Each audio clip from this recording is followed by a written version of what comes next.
Welcome, everybody, to the Chinchilla Pickin' Podcast. It is August the 17th, 2022. Happy Wednesday, hump day. As always, here on Chinchilla Pickin', we hope to be educational, uplifting, and encouraging because we want everyone to make money. My name is David Underwood, and again, as always, I am here with Brandon Beaver. Brandon, I missed last week, but you rocked it out, man. You rocked it out. Thank you. Yeah, it's good show. I feel left out, but it was a good show, man. How are you? You weren't here to rein me in. I'm all right. I just got done cleaning the blood out of my ears from listening to Target's conference call. Wow. Yeah. So there was they had some rough numbers, but they weren't the only one that had some rough numbers today. And some companies had good numbers, but bad news. Whereas you saw a fundamental microeconomic versus a headline macroeconomic battle. And we'll talk about it later on. I'm not going to give out right now.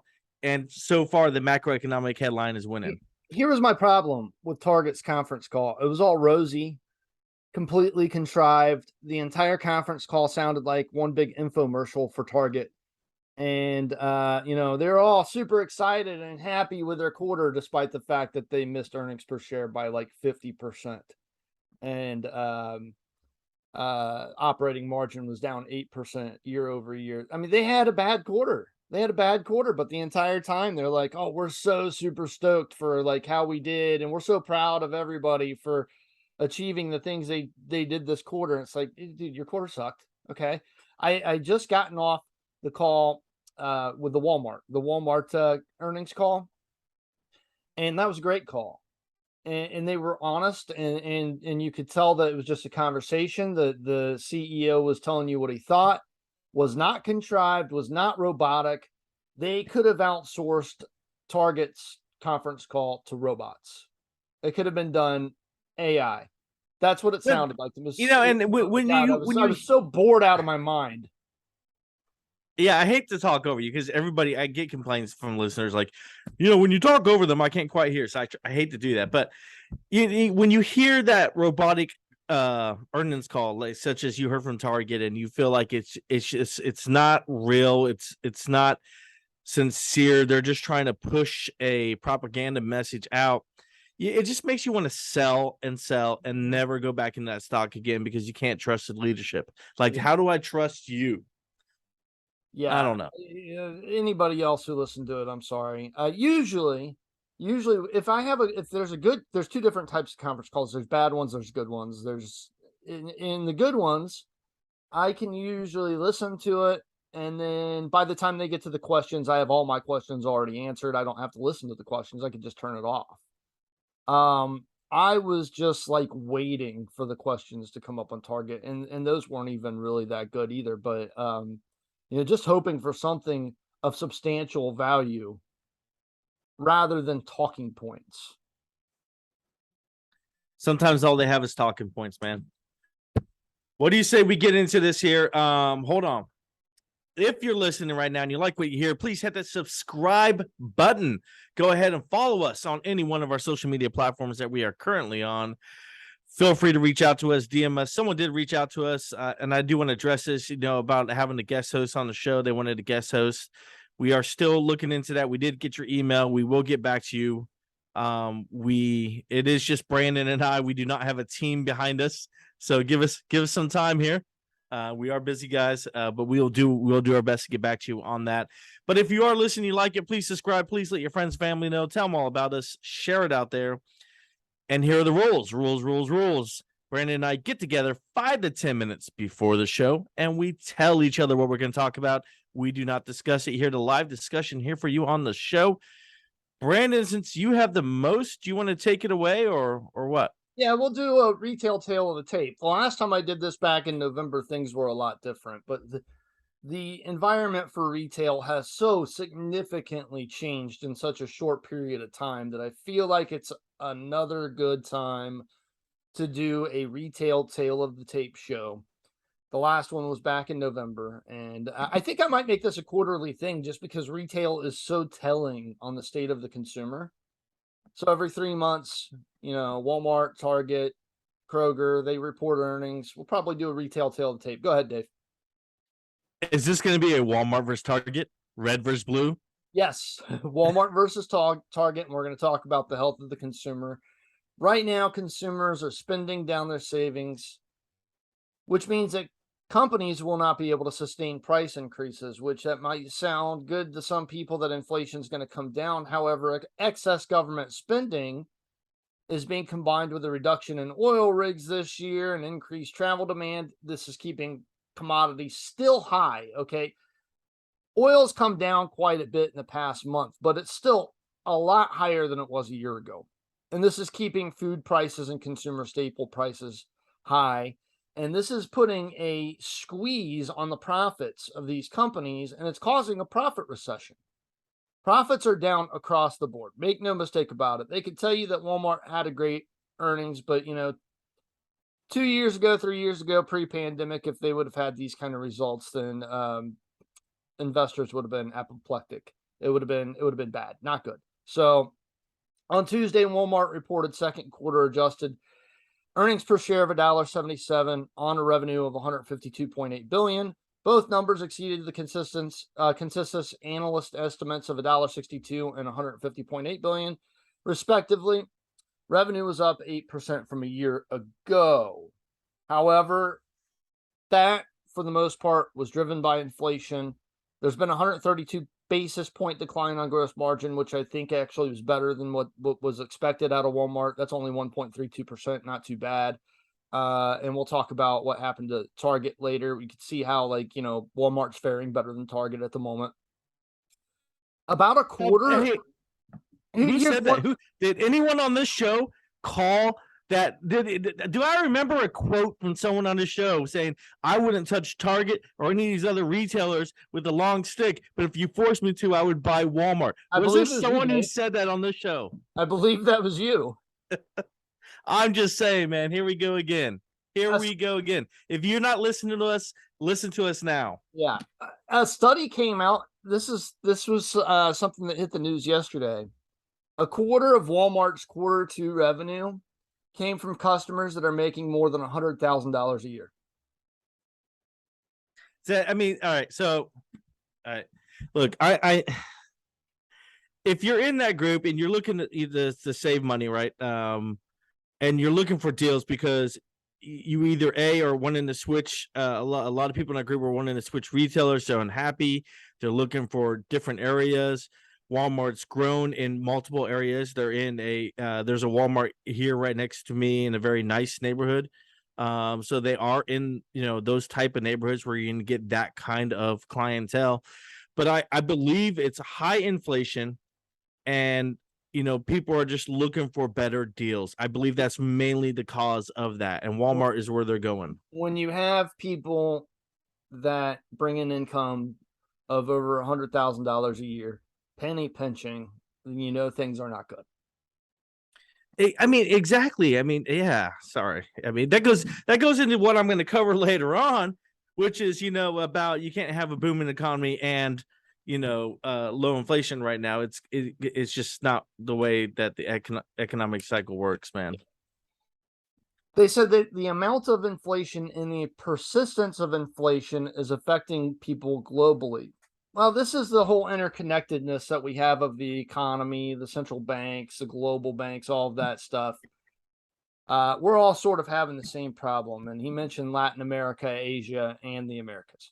So everybody's kind of going through the same thing. Some people are getting it worse.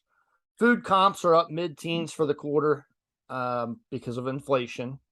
Now, on the other side of this, aggressive markdowns on non-grocery inventories putting financial pressure on them.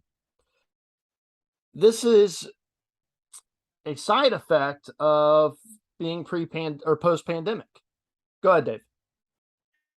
So, before you got into like the side effect of being post-pandemic, which I know where you're going in, and I like where you're going, and I'm going to agree with you on it.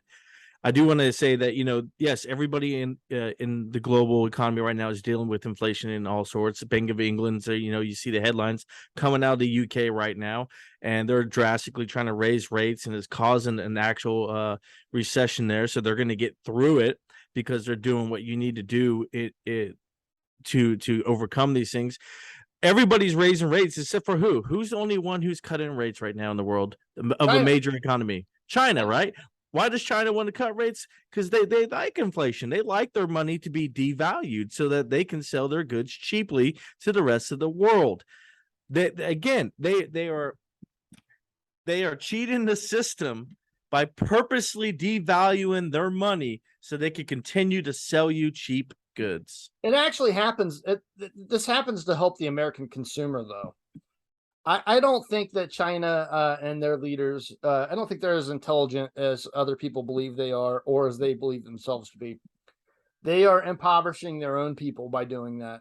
And they're helping us put a cap on our own inflation numbers. I've heard a lot. Yeah, there is that aspect to it. Yeah. So here's the inventories. You're at inventories. Yeah, sorry. so non-grocery inventories are incredibly high right now, whereas 2 years ago, all inventories were super low. But the lead time on these containers that were ordered during the pandemic, some of them are just now showing up to U.S. shores, and this is a huge problem for companies right now that are trying to get rid of excess inventory in apparel and electronics. We are facing, in some cases, the exact opposite problem that we had a couple of years ago when nobody could get their hands on a Nintendo Switch or a PlayStation 5 or an Xbox Series X or a new computer. Now we've got excess inventory of all those things. And so markdowns are having to happen to try to just clear the stores, because the stores are just getting so cluttered with inventory, and we're trying to clear these things out. But the problem is they're not making any money on these markdowns. They're having to lose money on it because the cost of raw materials and the cost of oil is still high. And that's not going down anytime soon. And in fact, Walmart said they expect inflationary pressures to last for quite a while. And they're also aggressively reducing container numbers. So just a year ago, we're talking about the lack of containers. Now Walmart's cut their container numbers in half just in the past 3 months. Walmart also secured.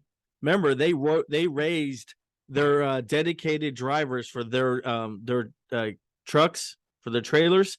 They raised their minimum start-in pay. That way, they can secure a fleet of drivers to drive their containers around. So Walmart is making the right moves that you want to see, but way ahead of time of everybody else.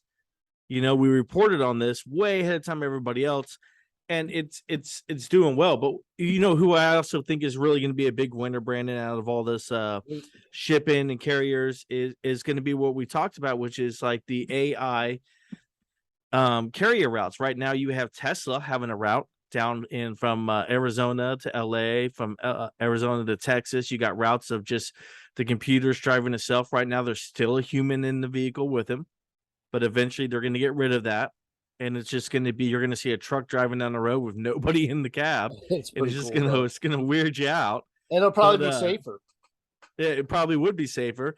But you're going to see more and more and more of these. You have Apple that's still in production of this, but you have like Google has Waymo taxis already in San Francisco, and they're operating and they're making money.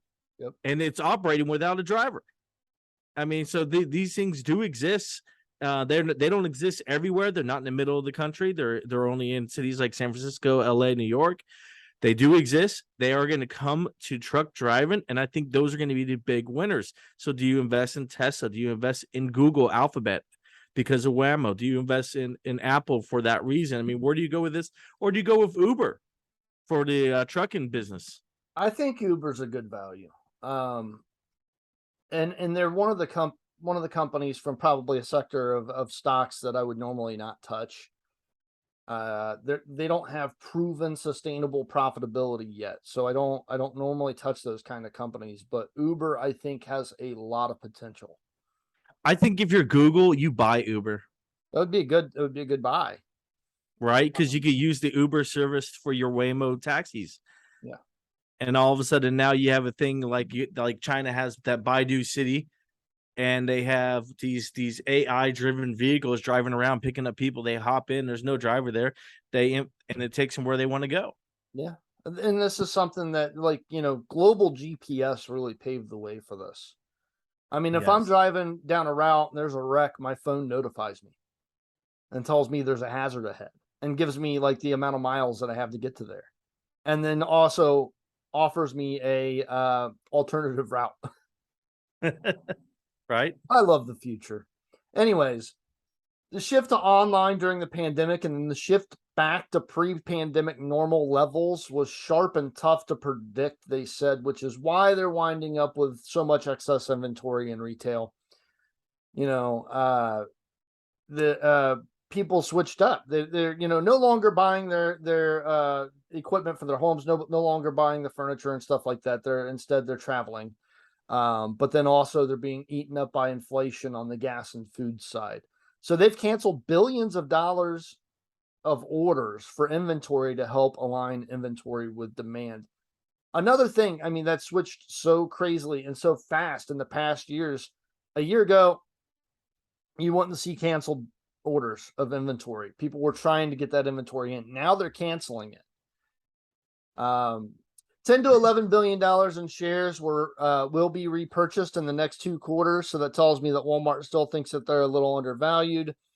Gross margin pressure led to a decline in operating income of about 7%.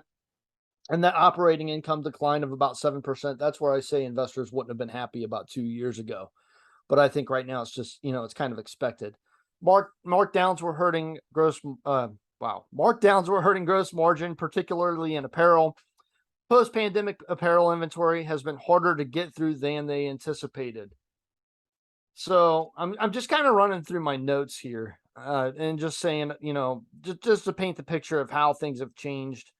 I think what happened was the retailers in the United States overreacted, and now they're overreacting to their overreaction.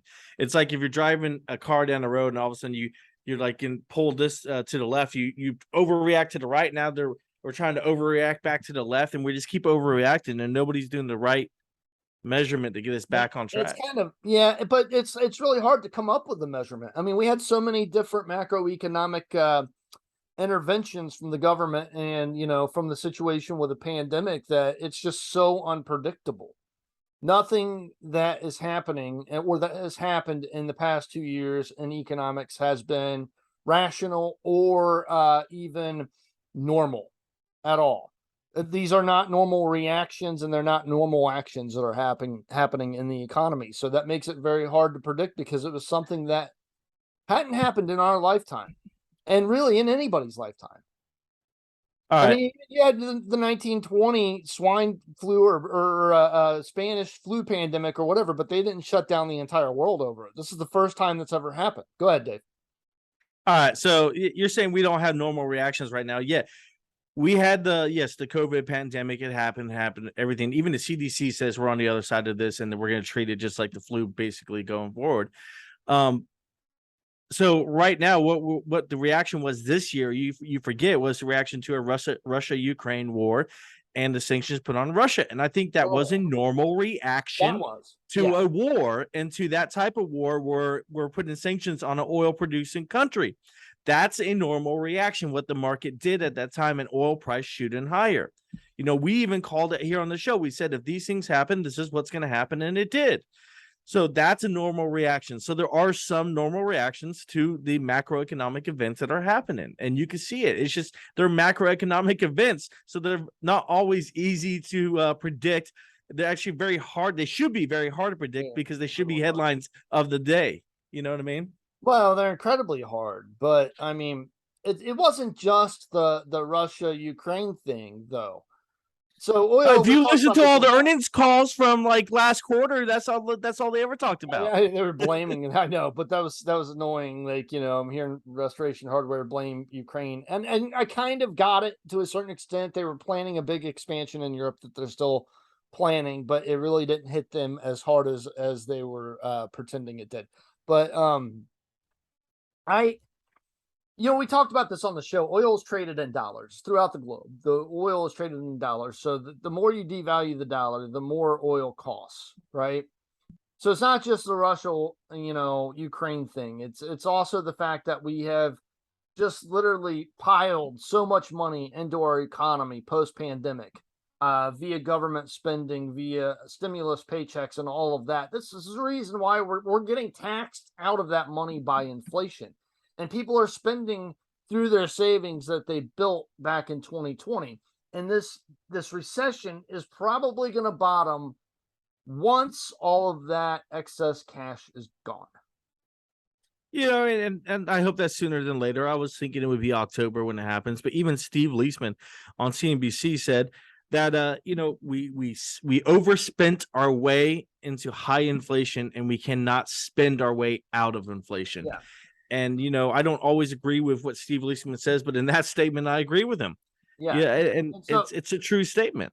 so the Fed raising rates is going to help, but it's really not gonna, we're not really gonna bottom, and we're not gonna really have the type of price declines until people can no longer sustain the price increases that have happened. Yeah, and So, and that's what it goes. So that goes. Let me go into my statement I said I was going to make and explain this for those of you who are new to investing or stock trading or just following economics, following the businesses. I want to explain a couple things to you right now. What's typically happened historically? This is true. This has always been true historically, and it's still true to this day. When you have high inflation, what most banks do, and what all banks around all the major economies around the world are doing right now, is they're raising rates. Why do they do that? They do that to slow down to the economy. You cannot have a booming economy and low inflation, and bring inflation down. Sorry, you can't have a booming economy and bring inflation down at the same time, because it's not sustainable. You have to either be okay with the high inflation where your money gets devalued month over month over month and have a booming economy, or you're okay with a slower economy. It slows down, but it fixes inflation.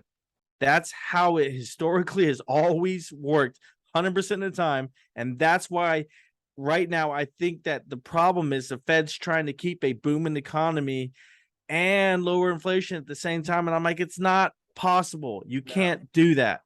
yeah, it's not. It's not. I think things are going to get worse. I see unemployment. My base case is unemployment at 5%. It could get worse than that if we wind up having a financial recession, if something goes under that's, too big to fail or whatever. 5% inflation is just a typical recession. I'm sorry, I meant to say unemployment. Yeah, 5% unemployment. No, you said it right. I said it wrong.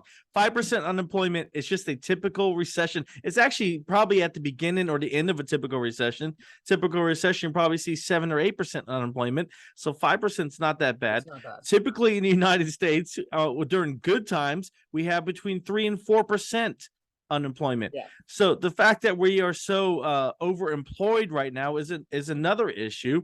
In that, and this is what I said. I came on the show and I said this again a few months ago. I said, look, has to happen is people have to go ahead and accept the fact that they can't just trade jobs and get the job that they think they want anymore, right?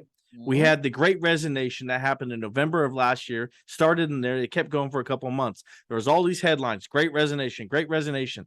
People got used to like, oh, I don't like this job. I'm just going to leave it. There's another job over here that pays $20,000 more a year. I'm going to take that one, or $50,000 more a year. I'll just take that one. And I said, like, at the beginning of this year, not beginning of this year, but once we saw the signs of recession happen, I said, that's going to go away. Then the next month, all the major companies started announcing hiring freezes, job cuts, hiring freezes, job cuts. They're still doing that. Then I got on here and I reiterated it again. I said, look, when companies are doing hiring freezes, job cuts, you cannot just go find another job somewhere else. You have to then accept the job you have that are offers in front of you. So what's keeping unemployment low is that people finally settled and accepted those jobs in front of them. Now, at every restaurant I've been to the past month, they've been fully staffed.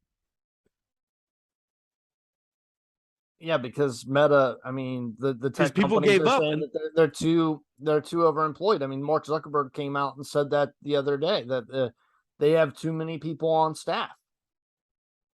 And he said that if people choose that Facebook is not the company for them, he's okay with that if they leave on their own. Which of course he is, because then he doesn't have to pay out their own employment benefits. But Exactly, or severance yeah, package. So I mean, but I'm just saying, like, companies are all over the United States just started doing job cuts and hiring freezes. It was everywhere, everywhere.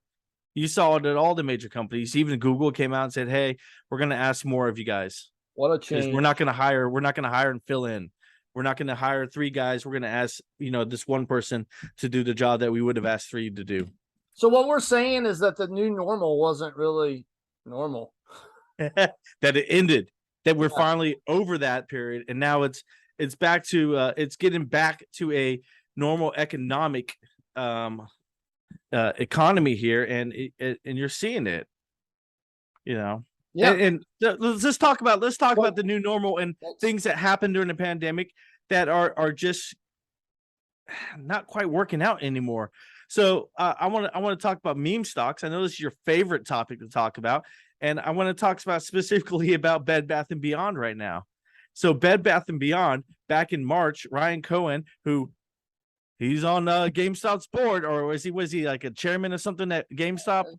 Chairman of something stupid. Yeah, he's a C-suite at GameStop, so he's a C-suite, and he's over there, and he goes on in March, and he's like, "Hey, I just bought like 11% of Bed Bath and Beyond. I believe in the company. We're going to turn this around." The meme stocks, Reddit started announcing it. People started buying it. Bed Bath and Beyond was going sky high, man. I think what it had like $22, $24 a share, something like that. Yeah. I had to light a cigarette for this one. Sorry.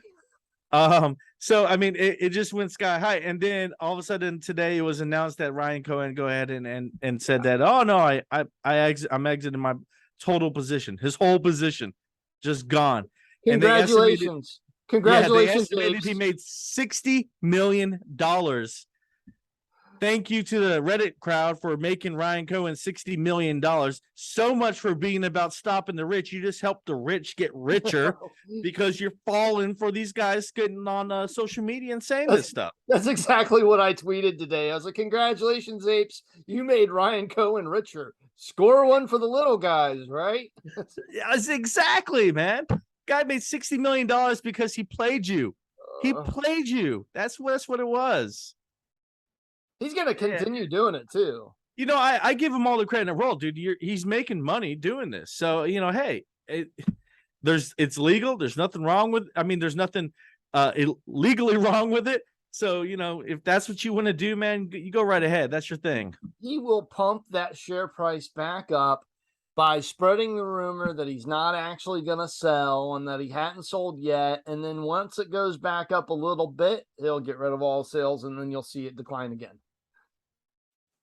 All the shares, he'll get rid of all the shares and you'll see it decline again. It's a great move. Great move by him, man. Bed Bath & Beyond, so the earnings came out today, and they actually had pretty decent earnings. They beat the estimates. Well, stock was moving. Well, yeah, all right. So the stock was moving higher. So I saw the top line numbers. That's all I'm looking at was the headline numbers. Sorry, not top line, headline numbers. And they had beat the estimates. So everything looked great. The stock was moving higher, 10% higher. And then the news broke that Ryan Cohen was selling, and it just dropped. Last time I checked it, it went from like it was like $23 a share down to $17, $16 a share. Just like that. Wow. Just like that. And you guys all lost. And you're taking a risk. You're gambling because you're not actually studying the actual how to grade a stock. There's a great article by Brandon Beaver out there on the internet about how to value a company and how to value a stock. I suggest you read it, because today what we saw was a macro event, Ryan Cohen announcing it, versus micro event, the fundamentals of Bed Bath & Beyond's actual earnings report, and the macro event crushed them, killed the stock. But yeah, or they didn't listen to the last episode that we did on Bed Bath & Beyond, where we detailed the fact that this company's been having problems since 2018. They're not a victim of the pandemic. The pandemic, of course, made it even worse. But they've been having issues since 2018, and declining revenue and declining growth and all of that stuff. And now it's we're at the point right now where Bed Bath & Beyond may be another retail casualty. It's been a It slow may decline. be. It may be, but I mean, they had positive numbers today. So that, I mean, that was a plus for them. But I mean, they just changed the whole store that people don't recognize it anymore. It's not the same store that when you used to walk in 4 or 5 years ago. It's not the same kind of feeling that you have now. And I mean, I heard on my local radio station they were talking about how it's different and they don't like it anymore. I mean, that's a local radio station, dog in Bed Bath and Beyond, saying this is not, it's not working for me. So I mean, they did some changes, and it's I don't see a bright future for that company at all. Yeah, no. But I mean, if the Reddit crowd owns the stock, they're gonna keep it and hold it, right? Because look at GameStop. GameStop quarter over quarter over quarter negative, and it goes worse. It's a straight down on those earnings. Those earnings, those EPS is getting bigger and bigger and bigger and bigger. They have yet to turn that around at GameStop. I don't believe they ever will. I believe that company is just going to go into disappear. No, everybody's buying their games digitally now. And there's not really much of a margin on consoles. So margin was on video games and that's just not there anymore. The sales aren't there for GameStop anymore. So what are they going to do now? Sell more shares onto the market? How long can that last? How long can NFT? How far can they go with NFTs before they start running out of room there as well? Yeah, it's not bright for them. Well, let's talk about Target for a second and just comparison with Walmart, because you may think on the surface that Target and Walmart are in the same business, and they're in many of the same businesses, but they react very differently to different macroeconomic environments. And think about the layout of a Walmart when you walk into it versus the layout of a Target. Walmart's grocery section and the things that you need that they sell, the consumer staples, a lot larger than Target's, right? Target is a lot more focused on apparel, video games, toys, home decor, and things like that, where Walmart has more of a focus on consumer staples and groceries.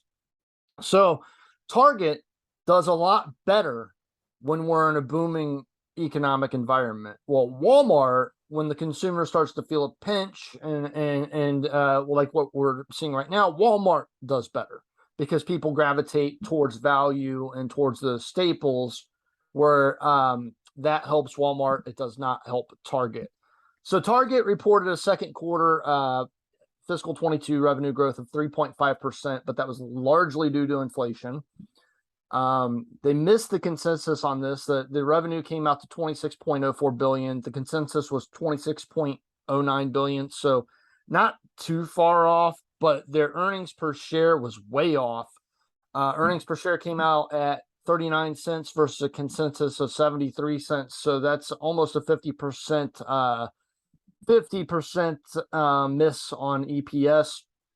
The gross margin for the quarter contracted by 890 basis points to 21.5%. That was a lot more than what I talked about when it came to Walmart. The shrinking gross margin was driven primarily by inventory impairments and actions taken to address lower than expected sales in discretionary categories like apparel. And this is another company that's talking about right now, right-sizing inventory is the way that they're putting it. And it's had a meaningful impact on financial results. So apparel, discretionaries, home decorations, things like that are a lot harder now to sell through than what they were a year ago. And these companies are dealing with massive over inventory now. And it's having an outsized impact on Target because that's kind of the stuff that they focus on more than groceries. They do say that the vast majority of the impacts are now behind them. I'm not certain that I believe that. The entire conference call was a lot more rosy than I would expect for a company that missed so bad on earnings. So operating margin is now just a bit over 1%. So they do not have much breathing room. They are not making much money at all on the products that they are selling at this point in time. And I don't think the share price has reflected that bad quarter that they just had. And I don't even know, like, either they are trying to paint a rosy picture and and trying to mislead investors on how bad that quarter was, or they don't know how bad that quarter was themselves. And either of those scenarios are not very good. I'm not saying that Target's not going to make it. They still have over $1 billion in cash, though. They have over $1 billion in cash. They'll be fine. Whoa. This is a company that's meant to be getting in revenue of $26 billion a quarter. $1 billion in cash, if they have one bad quarter, is gone. So it's not. That's not enough to float them through. But it's not like they're going to go out of business and be completely bankrupt. No, they can always they can raise the money very quickly, right. Selling stocks, selling shares, getting some loans. They can very easily raise the money. They're a well-established company. Yes, I give you that. But the you just blatantly, I don't know what blatantly said it, but like you're just like, oh, they got $1 billion in cash. I'm like, whoa, $1 billion in cash for Target. Much. They can blow through that pretty quickly. Right. Yeah. It's not much for the revenue. Their margins are not high. And that's what I'm trying to say is that I'm not buying this company right now. Even I looked at it and I thought, well, disappointing results. I don't think that the situation is going to, persist over the next 5 years. So maybe I buy it now because my portfolio time horizon for the entire portfolio is around 20 years. I want to retire and be well off by the age of 56 and comfortably retire, But no, it's the stock's not at a good value right now. They had a really bad quarter. They don't seem to know that they had a bad quarter, and operating margins of 1% right now is not cutting it. It's not good for Target at the moment versus Walmart, which is doing better than expected at least. There you go, man. There you go. What else you got? Anything else? No, that's all I had.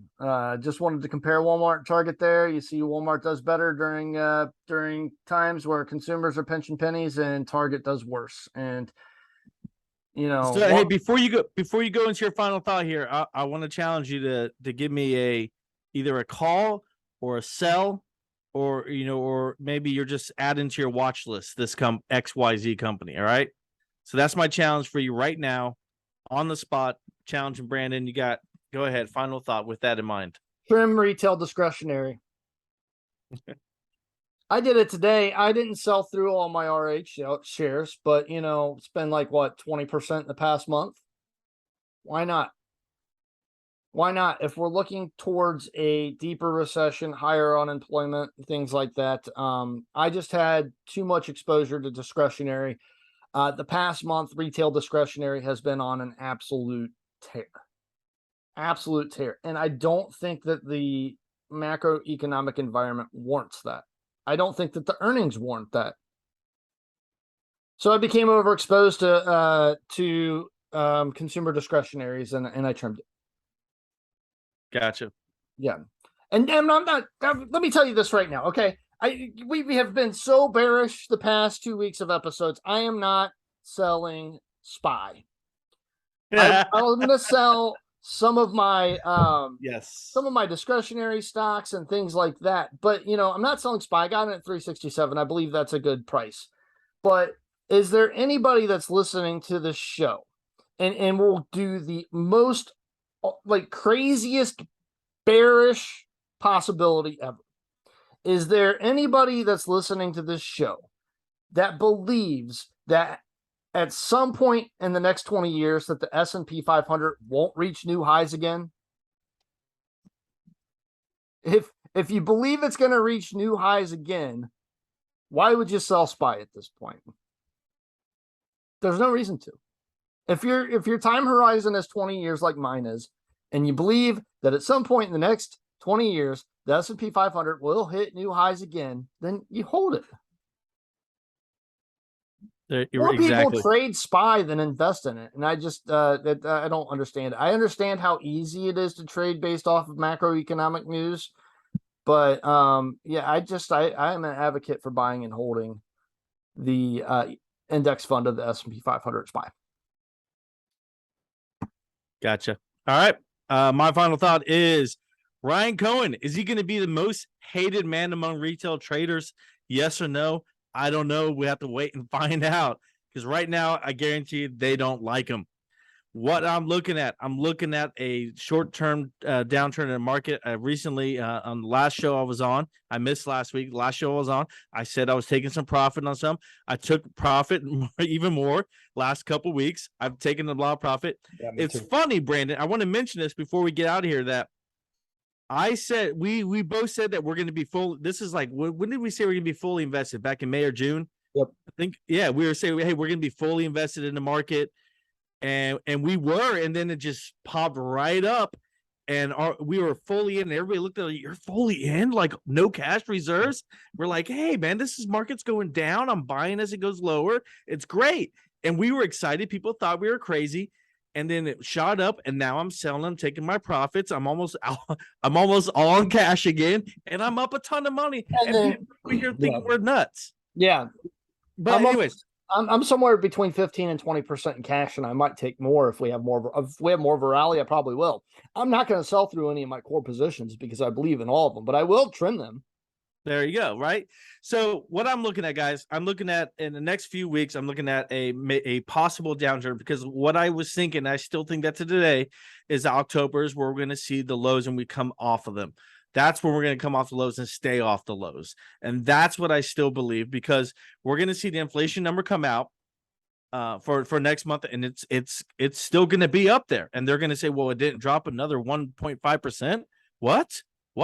And people are going to be questioning that. The Fed's going to have to raise 75 basis points again.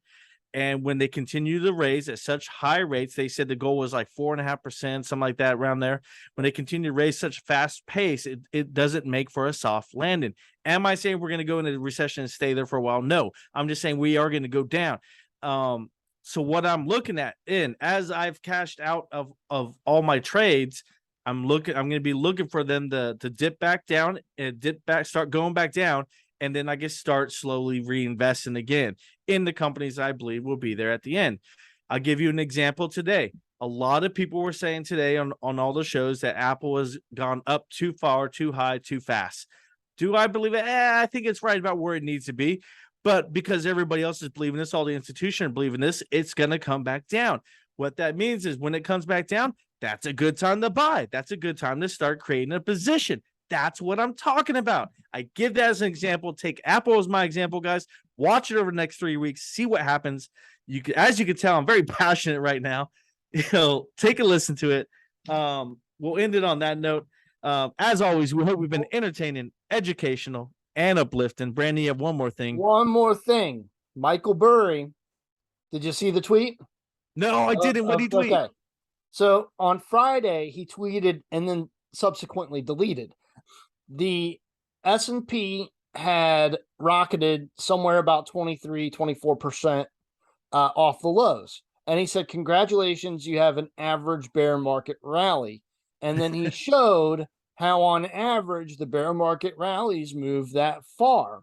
And then recently, his recent quarterly filings, he showed that he had sold through all of Apple and Google and all these tech stocks. He only has one position right now, and I can't even remember what the name of the company was. It was a company I'd never heard of before.